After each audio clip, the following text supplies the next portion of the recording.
Los continuos ataques y asedios por parte de las tropas enemigas que durante la historia ha sufrido Ceuta hicieron que en la ciudad se levantasen numerosas construcciones defensivas.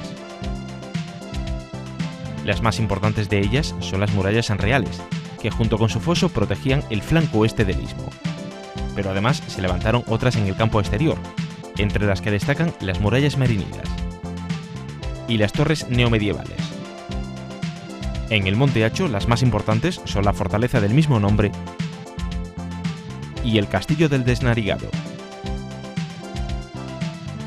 Iniciamos nuestra visita por las construcciones defensivas del campo exterior en las murallas merínidas. Se alzan sobre la orilla occidental del barranco por el que discurre el arroyo de Fez, ocupando terrenos de las barriadas de Villajovita y Pedro la Mata. Están constituidas por unos 500 metros de lienzos fabricados con mortero de barro y cal, de los que algo más de la mitad permanecen ocultos por viviendas próximas.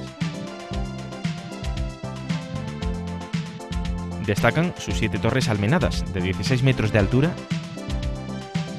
y los restos de la monumental Puerta de Fez.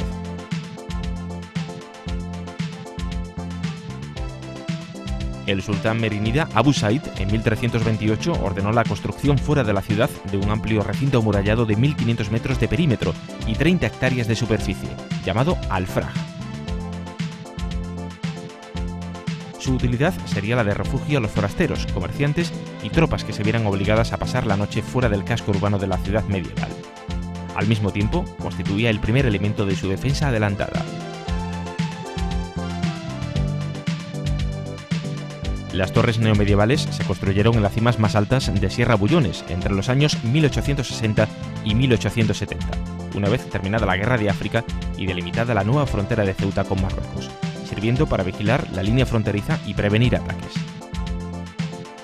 Este tipo de fortificaciones, que tuvieron su origen en la época medieval, eran torres circulares de reducidas dimensiones y altos muros que permitían soportar las embestidas de tropas irregulares muy numerosas, dotadas de armas ligeras pero carentes de artillería.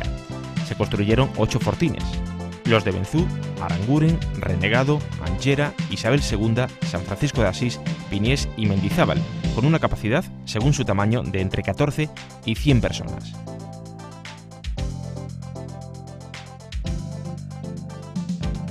Nuestra visita a las construcciones defensivas del Monte Hacho la iniciaremos en la fortaleza del mismo nombre. Levanta su poderosa silueta a unos 200 metros de altura sobre el nivel del mar, siendo visible desde casi cualquier punto de Ceuta. El inicio de su construcción es atribuido a Justiniano I en el año 543, durante la época de la dominación bizantina. A la llegada de los portugueses a la ciudad, en 1415, ya existía esta fortaleza a la que llamaron el Facho, en referencia al fuego que allí se encendía para alertar a la ciudad de la presencia de enemigos por mar o por tierra. Semiderruida y abandonada durante muchos años, al comienzo del siglo XVIII se realizaron las obras que le dieron el aspecto que presenta en la actualidad, llevándose a cabo el cerramiento del recinto de más de 100.000 metros cuadrados y la construcción de sólidos baluartes en sus 5 vértices. Sus imponentes murallas, cuyas alturas oscilan entre los 8 y 22 metros, forman un perímetro de casi 2 kilómetros de longitud, jalonado por torreones circulares. Las estructuras principales de esta soberbia fortaleza son los baluartes de San Amaro, San Antonio, de Málaga, de la Tenaza y de Fuentecubierta, además de las puertas de Ceuta y de Málaga. Desde 1870 hasta 1910 fue utilizado como presidio en la que cumplían sus penas los reos castigados a cadena perpetua. El castillo del Desnarigado se comenzó a construir en 1864 sobre un anterior fuerte situado en dicho lugar, que tenía como misión el proteger la cercana playa de la Torrecilla o del Desnarigado de un posible desembarco enemigo. Sus cañones, el 3 de mayo de 1710, hundieron una embarcación que navegaba de Tetuán a Gibraltar cargada de finos paños de Inglaterra. En 1936, la batería del Desnarigado había dejado de existir y el castillo permaneció abandonado hasta 1958, tras haber sido utilizado en años posteriores como depósito de municiones. En la actualidad aloja un museo militar.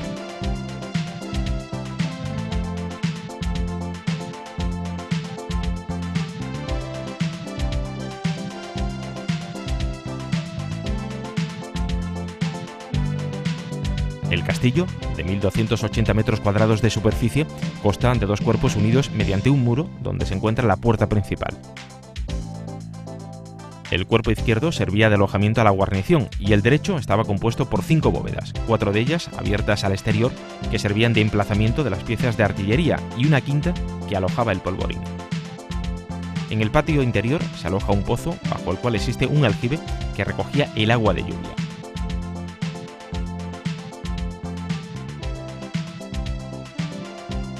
Atravesando el patio se sale del castillo por la puerta posterior, desde donde unos metros más adelante se contempla el Salto del Caballo, un acantilado con más de 50 metros de altura.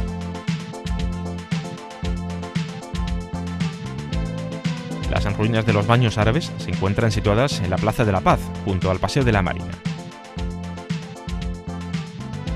Tuvieron su origen entre los siglos XII y XIII.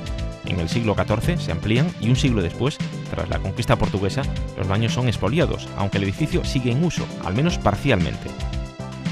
A lo largo del siglo XVII, el inmueble debió convertirse en una ruina semienterrada y tras la repoblación de la Almina, en el siglo XVIII, las salas abovedadas son aprovechadas como almacén o establos. En las primeras décadas del siglo XIX son construidas viviendas y a mediados de la década de los 60, en el siglo XX, tras demoler estas, el investigador Carlos Cossack identifica las ruinas de los baños árabes. A finales de 2006 son rehabilitadas mostrando el aspecto que presentan en la actualidad. La entrada se realiza desde un patio porticado, bajo el cual existía un aljibe de agua, así como letrinas en su lado meridional.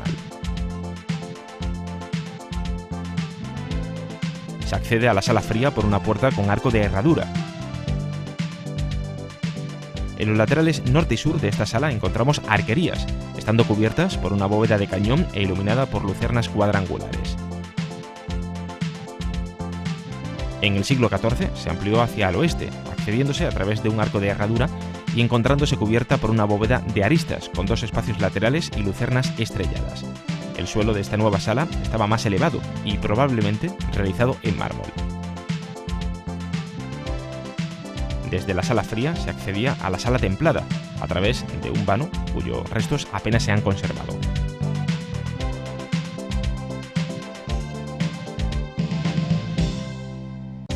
La sala caliente tenía un suelo apoyado en una serie de pilares de ladrillos de 1,60 m de altura, destinados a facilitar la entrada de aire caliente desde el horno y la caldera.